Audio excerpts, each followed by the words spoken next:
நந்தவனன்ற கிராமத்தில் ராமுன்னு ஒரு விவசாயி இருக்காரு.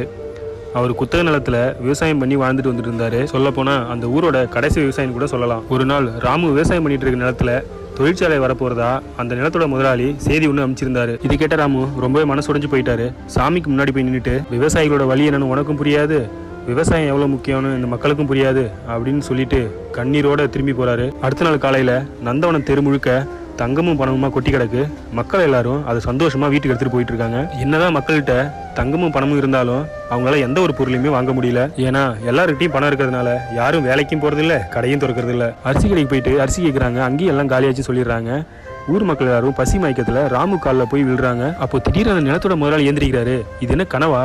நம்மளால தொழிற்சாலை இல்லாம கூட வாழ்ந்துடலாம், ஆனா விவசாயம் இல்லாம வாழ முடியாது போல இருக்கு அப்படின்னு யோசிக்கிறாரு.